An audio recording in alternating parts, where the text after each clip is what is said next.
Hi hello అండి, welcome back to our channel. ఈరోజు మనం కాకరకాయ కారం ఎలా చేయాలో చూసేద్దాం రండి. ముందుగా కాకరకాయలు తీసుకొని కాకరకాయ పీల్ తీసుకోవాలి. తర్వాత చూపినట్లు 4 భాగాలు కట్ చేసుకోవాలి.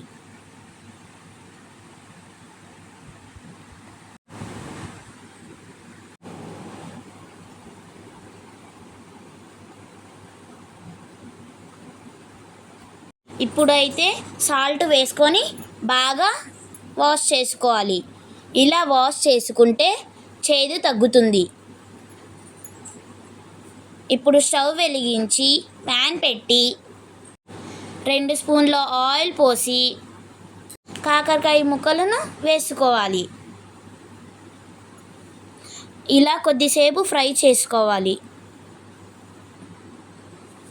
ఈలోపు మనం వెల్లుల్లి కారం రెడీ చేసుకుందాం రండి. ముందుగా మిక్సీ జార్లో 2 స్పూన్ కారం వేసుకొని 1 స్పూన్ ఉప్పు వేసుకొని ఎల్లిపాయలు వేసుకొని గ్రైండ్ చేసుకోవాలి. ఈలోపు కాకరకాయలు ఫ్రై అవుతాయి. ఇప్పుడు కాకరకాయలు అయితే ఫ్రై అయిపోయాయి. ఇప్పుడు మనం ఒక ప్లేట్లో తీసుకుందాం. మనం ఇందాక రెడీ చేసుకున్న పొడిని ఆ కాకరకాయలో మిక్స్ చేసుకోవాలి. తర్వాత ప్యాన్ పెట్టి 2 స్పూన్ ఆయిల్ పోసి కొద్దిగా పల్లీలు వేసేసి 4 ఎండుమిర్చి వేసుకొని కరివేపాకు వేసుకోవాలి. ఇందాక మనం మిక్స్ చేసుకున్న కాకరకాయ కారం ఇందులో వేసి కలుపుకోవాలి. చూడండి గాయ్స్ ఎలా వచ్చిందో. Please subscribe and like and share. Bye.